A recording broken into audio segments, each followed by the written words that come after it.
Hey guys, welcome back to another video, and today we're going to be working on the RX8, and this is a continuation of the Seafoam video. So if you haven't seen the Seafoam video, go check that out. This is basically following that up with changing our spark plugs.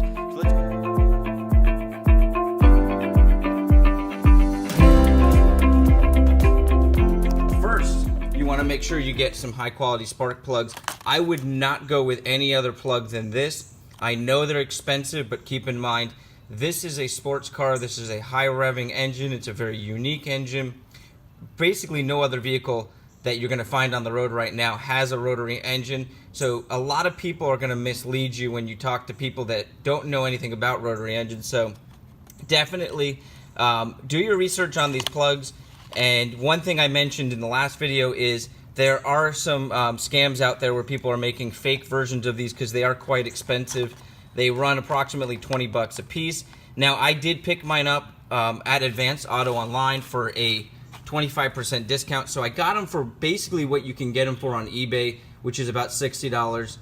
And I did not have to worry about running across fakes or frauds.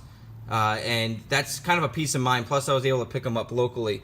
Now, in this box, I've got 2 trailing and 2 leading, and I'm going to show you the numbers on here as well as put them in the link.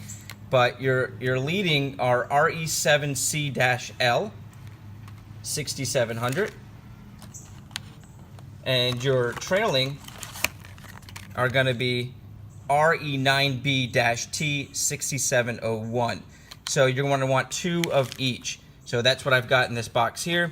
And they're very nice plugs. Now, to be able to remove and put your new plugs, remove the old ones, put your new ones in, you're going to need a nice heavy-duty socket wrench. Now, you can get away with a less durable one, but I like to use a heavy-duty one so we don't have any issues.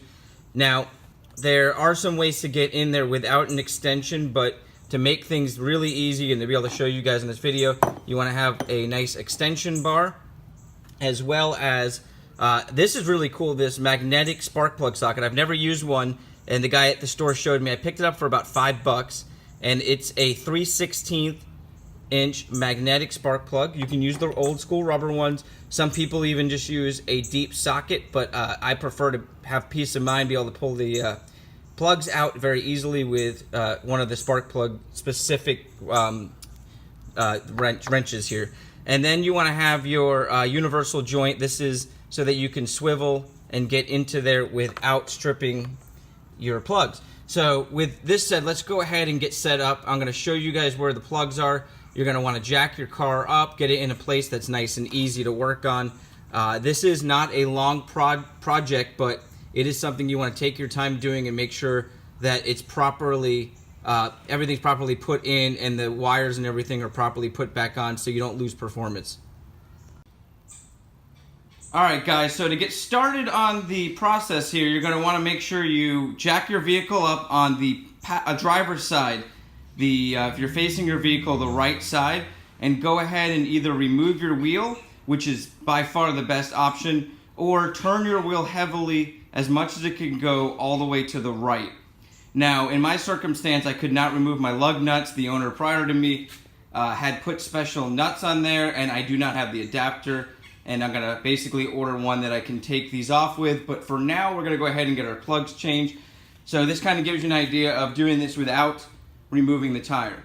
So you can still easily access it. There is a lot less room than if you have your tire off. But let's go ahead and show you what you're going to do.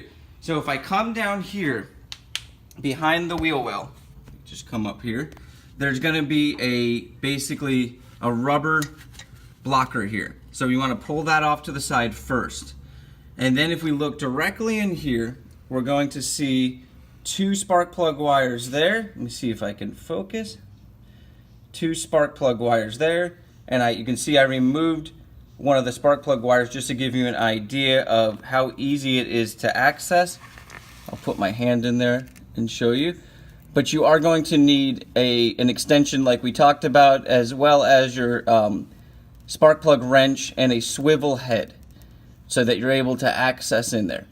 So to make things even easier, your tops are your trailing on both sides, and your bottoms are your leading, and you can see here they're marked L, and you can see L, and then if you can see that, if I can get it to focus, you'll see the T up on top. Let's see. But yeah, so the tops are your trailing, the bottom are your leading, like we talked about earlier. You want to make sure you order the right spark plugs in.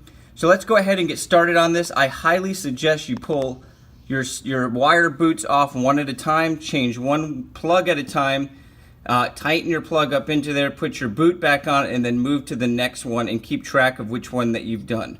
So let's go ahead and get started on this. Now I'll show you how to access it with the wrench. Okay, so I'm halfway done and I wanted to show you guys something. One thing is this magnetic socket is by far the best thing that I've ever used for changing out spark plugs. Highly recommend it. It will make your life way easier. Some of these spark plugs are not in the easiest places to reach, and this will basically pull it right out. Also, when putting them in, it makes it really, really nice. So I'm going to show you real quick. I can even do it with one hand here, where you can get the your spark plug inside of the socket. Okay, and what's nice about it is, yeah, similar to the rubber ones, you can basically do this, but it's a lot stronger. You don't have to worry about it falling out and damaging your prong there, which is already gapped for your car. So first thing you want to do is make sure you've got the right spark plug every time. Double check trailing, leading, make sure you're putting in the right one. Then you want to take your deep spark plug socket, I prefer the magnet one, and hand put it in just using this. You should be able to reach every one of them. And then one more thing I wanted to fill you in on is the back, the right side one, the trailing and leading right side when facing in, can be accessed using just your standard wrench without an extension, so you can basically get to it just like that. Now the two on the left, you definitely want to have your extension with your swivel, but I even added a little bit more onto that, and I think this was a 10-inch extension, and I added another 2 or 3 inch extension to that, made it way easier. So I wanted to fill you guys in on that while I was doing this, and this has been going very easy. It's probably a 20-minute, 30-minute job from start to finish. So let's go ahead and finish this off, and then I'll show you guys how the plugs looked, and we'll do a startup. Okay, and now for the true test. So this is going to be our first cold start. The car was warmed up a little while ago, but I believe it's completely cooled down now. It's been a couple hours.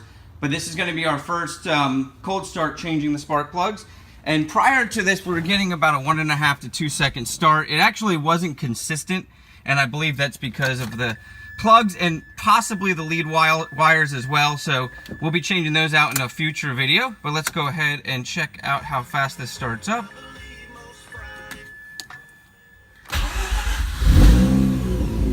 Oh, and that was nice. That was about a second.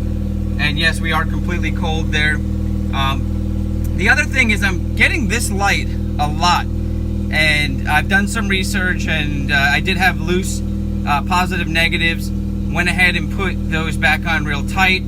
Did the reset, and it worked. But then every once in a while I start my car up, I'll get the squiggly car, as well as the light that comes over here that I think is DSC. So if anybody knows anything about that, definitely fill me in. It may be a wheel sensor that's loose or some wire that's loose. Let me know in the comments, and I'll go and look into that probably on the next video or future video. Let's go ahead and take a look at the plugs we took out.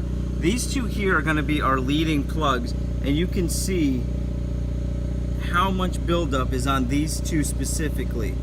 Now let's go ahead and look at our trailing plugs, which do not look as bad. They actually seem to have some life left in them, and I'm not too sure what that means.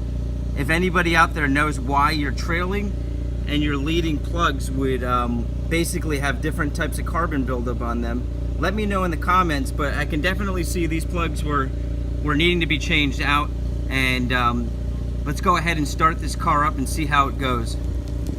Alright guys, let's go ahead and get a hot start now that we've done the Seafoam and went ahead and changed out our spark plugs. Let's see if we can get this thing to start up a little bit faster. Alright, here we go.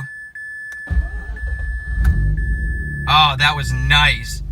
That was probably 1.5 seconds, 2 seconds compared to our 3 to 5 seconds in the past startups that we had. Awesome, so great results, guys. Next, we need to go ahead and check the compression. We're also going to be doing the wires as well as the coils. So stay tuned. My name's Peter. Once again, like, subscribe, and share. Have a great day, guys.